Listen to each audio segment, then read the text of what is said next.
राधा नाम की लड़की के सामने एक भयानक चुड़ैल थी जिसके हाथ कटे हुए थे और वो हवा में उड़ रही थी। साथ ही साथ चुड़ैल के बाल भी हवा में लहरा रहे थे।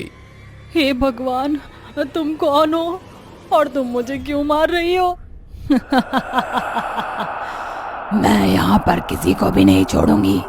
जिसके भी हाथ में मेहंदी लगी होगी मैं उसके हाथ को काट दूंगी और उसके हाथों की माला बनाकर पहन लूंगी। इतना कहकर चुड़ैल राधा के दोनों हाथ काट देती है, जिसके बाद राधा दर्द में चिल्लाने लगती है। बचाओ बचाओ, दर्द हो रहा है, कोई है, कोई मेरी मदद करो। आई। तेरी मदद करने यहाँ पर कोई भी नहीं आएगा। इतना कहकर एक बार फिर चुड़ैल राधा की गर्दन उसके धड़ से अलग कर देती है। राधा की एक भयानक मौत हो जाती है।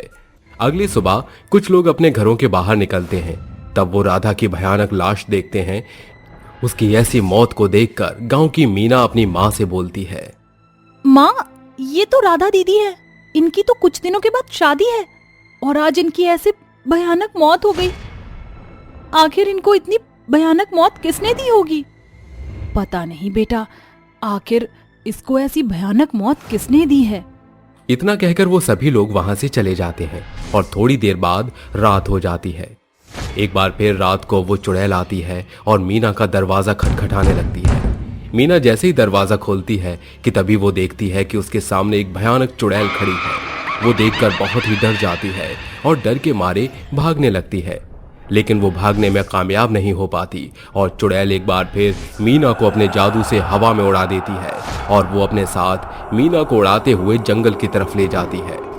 और वो चुड़ैल मीना के हाथ को काट देती है और उसके हाथों को अपने गले की माला में लटका देती है।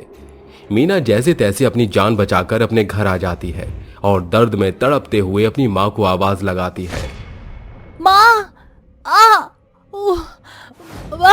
बचाओ मुझे, माँ मुझे बचाओ। तभी उसकी माँ की आंखें खुल जाती हैं और जब वो बाहर आती है तब वो देखती है कि उसकी बेटी मीरा के दोनों ही हाथ कटे हुए हैं। ये देखकर सुनंदा की आंखें फटी की फटी रह जाती हैं। मीना अपनी माँ को कुछ बता पाती कि तभी वो दर्द के कारण अपना दम तोड़ देती है। अपनी बेटी को अपनी आंखों के सामने मरता हुआ देख सुनंदा मानो पागल सी हो जाती है। वो अपनी बेटी की लाश को अपनी गोद में लिए पुतले की तरह बैठकर रोती रहती है। कुछ समय बाद सुबह हो जाती है और मीना के घर के आगे लोगों की भीड़ इकट्ठा हो जाती है और आपस में सभी गांव वाले बात करने लगते हैं। अरे भैया देखो तो, कौन है जो हमारे गांव की बेटियों को इस तरह मार रहा है? हमें इस मौत के पीछे का राज पता लगाना ही पड़ेगा। हाँ भैया, तुम बिल्कुल सही बोल रहे हो। हमें पता लगाना ही पड़ेगा कि आखिर हमारे गांव में हमारे गांव की लड़कियों को इतनी भयानक मौत कौन मार रहा है। मेरी बेटी की मौत हुई है। मैं अपनी बेटी की मौत का राज जानना चाहती हूँ। इसलिए मैं तुम सभी को ये सलाह देना चाहूंगी कि हमारे गांव की जितनी भी बेटियां हमें छोड़कर जा रही हैं, वो सिर्फ और सिर्फ रात में ही जाती हैं। इसलिए हम सभी गांव वालों को ये पता लगाना होगा कि रात में कौन आता है और हमारी बेटी को मारकर चले जाता है। अगर हमें ये सब जानना है तो हमें रात को जागना पड़ेगा। सभी गांव वाले सुनंदा की बात से सहमत हो जाते हैं और थोड़ी देर बाद रात हो जाती है। रात को सभी गांव वाले सुनंदा के घर में ये देखने का इंतजार कर रहे होते हैं कि आखिर गांव में लड़कियों के हाथ को काटकर कौन मार रहा है।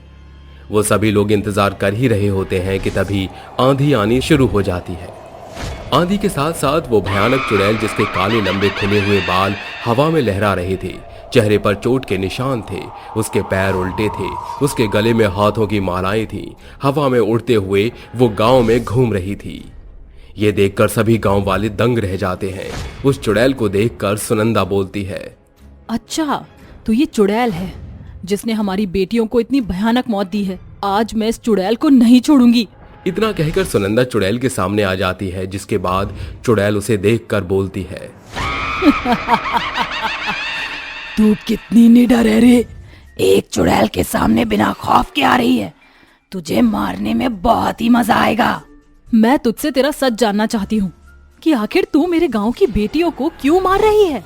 चुड़ैल सुनंदा की बात सुनकर हंसने लगती है और उसको हवा में उड़ा देती है। गांव वाले सुनंदा की खिड़की से ये सब नजारा देख रहे थे कि तभी गांव की एक औरत सुनंदा के घर से गंगा जल और भभूति लेकर चुड़ैल और सुनंदा के पास जाती है और चुड़ैल से बोलती है, चुड़ैल, तू लोगों को क्यों मार रही है? तू मुझे अपना सच बता दे, वरना मैं तुझे माता रानी के इस पवित्र जल से यहीं भस्म कर दूंगी। मानना पड़ेगा तुम औरतों को, तुम सभी औरतों में बहुत ही हिम्मत है, तभी तो इस गांव के सभी मर्द चूड़ी पहनकर घर में बैठे हैं और अपनी लुगाइयों को आगे मुझ जैसी भयानक चुड़ैल के सामने भेज दिया। कोई बात नहीं, इस सुनंदा के साथ साथ तू भी मरेगी। चुड़ैल की ये बात सुनकर उस औरत को गुस्सा आ जाता है, जिसके बाद वो भभूति उसके ऊपर फेंक देती है। जैसे ही भभूत उस चुड़ैल के ऊपर जाती है कि तभी वो चुड़ैल तिलमिला उठती है और गुस्से में बोलती है, बताती हूँ, मैं मीनाक्षी नाम की लड़की अपनी माँ नैना के साथ रहती थी। मेरी शादी होने वाली थी।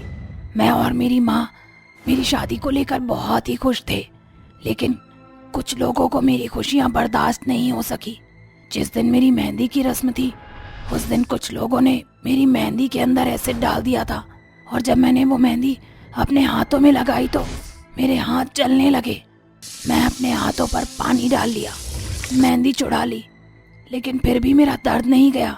दर्द की वजह से मैं मर गई और शादी वाले दिन मरने की वजह से मेरी माँ को लोगों ने ताने मारे, जिस वजह से मेरी माँ ने भी फांसी लगाकर सुसाइड कर ली। सिर्फ एक मेहंदी की वजह से मैं मरी और मेरा पूरा संसार उजड़ गया। इसलिए जब भी मैं किसी के हाथ पर मेहंदी देखती हूँ तो उसके हाथों को काट के एक माला बना लेती हूँ। हाँ, तेरे साथ बहुत गलत हुआ, लेकिन तेरे साथ ऐसा किसने किया ये तुझे नहीं पता तो तू ऐसे सभी लोगों को नहीं मार सकती। मुझे मेरे बॉयफ्रेंड ने मारा था, उसको तो मैंने कब का मार दिया। तो तू इन सभी को छोड़कर यहाँ से चली जा, और अगर तू यहाँ से नहीं गई तो मैं तुझे भस्म कर दूंगी। कभी नहीं, मैं यहाँ से कभी नहीं जाऊंगी। मैं यहाँ की हर औरत का हाथ काट कर ले जाऊंगी। चुड़ैल की हंसी देखकर उस औरत को बहुत गुस्सा आया, जिसके बाद उस औरत ने उस चुड़ैल के ऊपर गंगा जल छिड़क दिया। जैसे ही गंगा जल चुड़ैल के ऊपर गया, वैसे ही चुड़ैल जलकर मर गई।